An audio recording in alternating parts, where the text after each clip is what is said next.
كيفكم بنات؟ اهلا بكم من جديد في قناتي. وطولنا شديد منكم واعذروني يعني لانه الفترة اللي فاتت كنت ما فاضية، فحبيت الفترة دي اكون قريبة لكم اكتر واشارككم حياتي وتفاصيل حياتي، وغير كده حابة اسألكم من الحاجات اللي انتوا بتحبوها شنو، لانه يعني لازم الحاجة انتوا تحبوها، ما ممكن انا انزل لي فيديو انتوا ما بتحبوه. فالليلة انا حابة اخدكم معاي في يومي وتشوفوني بعمل شنو خلال اليوم، ويعني ما شرط اني حتى اطلع، بس المهم تشوفوني خلال اليوم انا بعمل شنو. ممكن شوية كده الفيديو يكون ممل او حياتي تكون مملة، بس واي نوت يعني تشوفوا الحياة بحقيقتها، يعني الناس عايشين كيف، ما كل حاجة يعني ما دايما الناس بتطلع، ما دايما الناس مشاوير، ما دايما. فانا هسي حابة اعمل معاكم السكين كير حق الصباح، وانا صراحة ما بحب اعمل حاجات كتيرة في وشي من الصباح، فبس بعمل السيرم،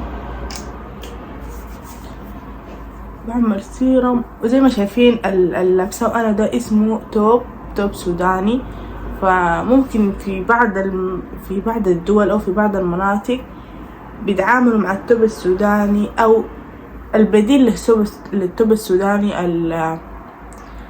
عباية الصلاة. ممكن كده نحن التوب السوداني كأنه عباية صلاة في البيت، يعني نلبسه بنصلي بيه، بنكون قاعدين بيه في البيت لو جد ضيف مثلا. فبس يعني حبيت بس اعرفكم على التوب السوداني لانه ما كل اللي بيكونوا معاي في السودانيين. بعدين حرتب وشي بالمرتب ده، واسألوني الحاجات اللي عايزين تسألوها، يعني انا مستعدة اجاوب لكم. وما تنسوا تتابعوني في الحسابات التانية، انستا، تيك توك، فلاني حكون متواجدة فيهم اكتر، بوريكم الزمن اللي انا حنزل فيه يوتيوب فيديوز.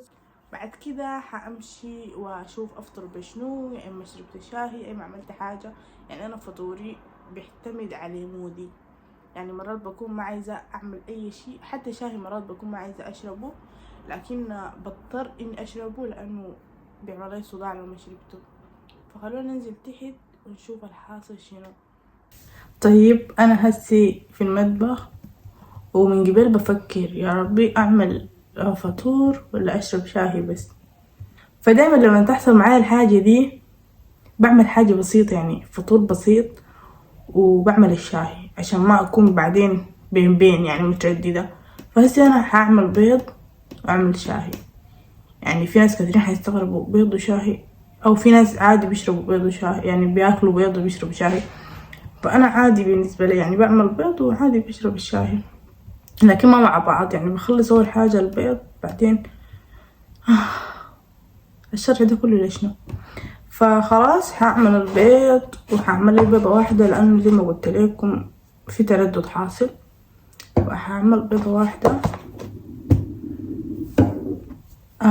وبعمل الشاي، فخلونا نعمل البيض ونعمل الشاي.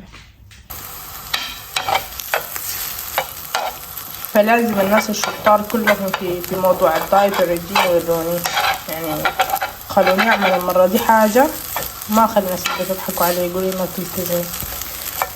عشان لما هتستغربوا غيرت لشنو، غيرت لانه التوب صغير شديد، يعني بخليني 24 ساعة متوترة وبصلح فيه وما بصلح فيه. فقلت خلاص ما دام اتعرفنا على التوب خلونا نغير ونلبس عباية عشان نكون مرتاحين في الكلام. فعملت الفطور الحمد لله تم بحمد الله، وما سويت الشاهي لانه ماما الله يديها العافية لقيتها عاملاه. فبس حبيت الفقرة دي اخليها فقرة ونسة زي ما بنقول بالسوداني، نتونس مع بعض، ندردش مع بعض. اتذكرت موضوع بقوله ليكم، فبس بس ما بصور وصلني الطلب ده، ما عارفة ده من وين، فخلوني افتحه ونشوف فيه شنو. صراحة ما عارفة فيه اي حاجة، ما فاهمة فيه، لكن شكله حاجة يعني ما تقيلة. فخلونا نخلص فطور ونفتحه مع بعض.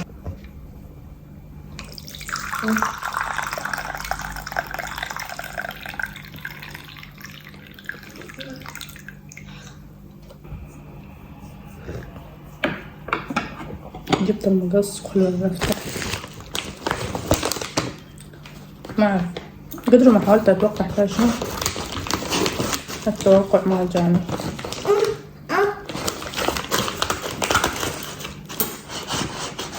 بالمناسبة ده أخوي قاعد جنبي. يوسف say hi. Hi. حسن.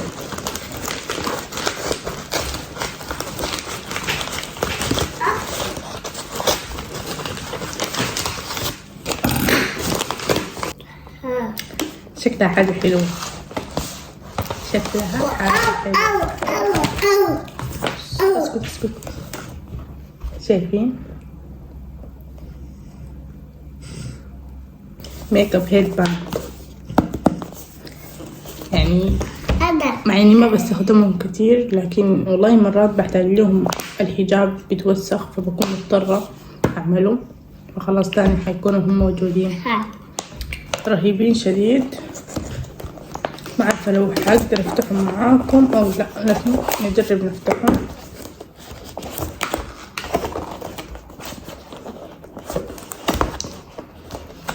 مشوارهم طويل خلوهم.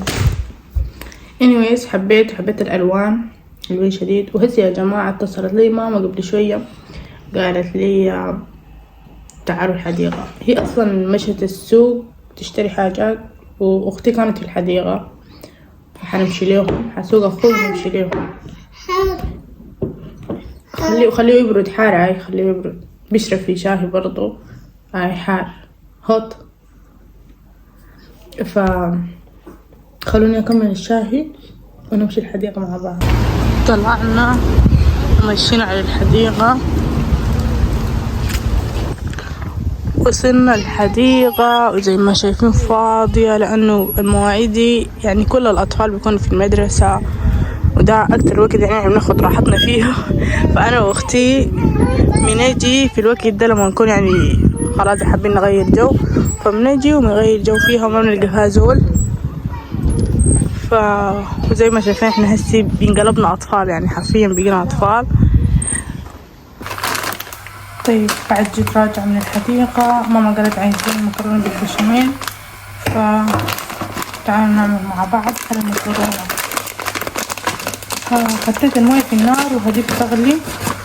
بعدها حطيت المكرونة.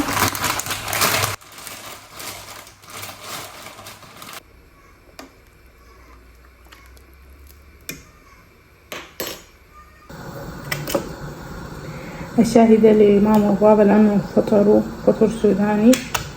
يعني مهما مشينا الحمد لله ما نسينا عاداتنا ونسينا أكلنا. ماما عملت طبيخ بامية، مفروكة بامية ما طبيخ، وهي وبابا فطروا. فحاكب لهم الشاهي وودي لهم. أما أخواتي بيجوا من المدرسة وما هنا ما بياكلوا المفروكة. ممكن يذوقوها لكن يعني ما حتكون لهم خلاص يعني وجبة. فبس أودي لهم الشاهي واجي، وبالمرة أنا أشرب معاهم شاهي، يعني المشكلة وين عادي.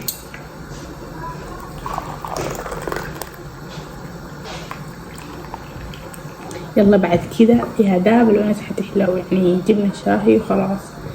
فأنا بحب الشاهي السادة، لكن يعني على حسب المزاج. بس اتعودت عليه لأنه الناس البيت بيحبوه، خاصة بابا بيحب الشاهي مستعد اليوم كله بكون بيشرب في الشاهي. عشان كده يعني كل ما يعملوا شاهي فلو نكب لك شاهي أقول لهم هاي ليه. يعني مرات بنكون بنتونس وبالمرة بقول خلاص نشربه تبع الونس. يعني معروف الشاهي والجبنة تبع الونس، جبنة أو القهوة. فبس دي عادات وتقاليد سودانية في كل بيت سوداني. وهنا البشاميل يا جماعة، بشاميل الحياة حرفيا يعني. فبعد ما البشاميل يخلص وهذه اللحمة هنا بتستوي، فحرصها في الصينية وحرجع لكم تشوفوها. بنات إذا عايزين البشاميل يظبط معاكم فخدوا له جبنة سايلة، هيكون معاكم رهيب شديد. هنا خلاص المكرونة جاهزة عشان ندخلها الفرن. فأدخلها الفرن وبعدين أصورها لكم.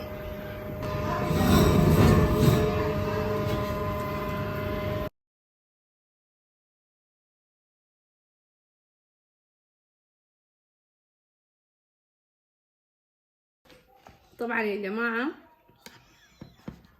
الباستا لما صارحتها ما حتتقطع. انا بصراحة يعني بحب الطريقة دي لانها سهلة، يعني بتاخد حاجة بس بتتعبنا في التقطيع، لكن سهلة ما زي اللي بيلفوا اي قطعة تاني بعد شوية تيجي تقطعيها. وطبعا حاشيها بجوز هند بس. طبعا يا جماعة إرهاب دي زمان كانت من أكتر زول في البيت، يعني بيظبط الحلويات. لو عملت كنافة، لو عملت باستا، لو عملت بسبوسة، يعني كلهم بيطلعوا ظابطين. لكن ما أعرف الفترة الأخيرة دي بقت شغلة كله جايز، ما بعرف الحكاية شنو، ما عارفة سحروك والله يمكن. بعدين حضرنا مسلسلنا، واصلا المسلسل دي يعني متابعينه انا وماما بس، وانا اخدت لي فترة كده وقفتها. لما لقيت ناس التيك توك كلهم بيتكلموا بيها رجعت لها تاني، فبقت رهيبة شديد يعني. وفي نهاية اليوم كان عندي ايميلات وشغل تميته وبس. ده يا جماعة يومي في البيت، واذا حبيتوا يا ريت تعملوا لايك وشير سبسكرايب للقناة، وان شاء الله انا ما حغيب عنكم كتير، ولحد ما نتلاقى في فيديو جديد اقول لكم مع السلامة.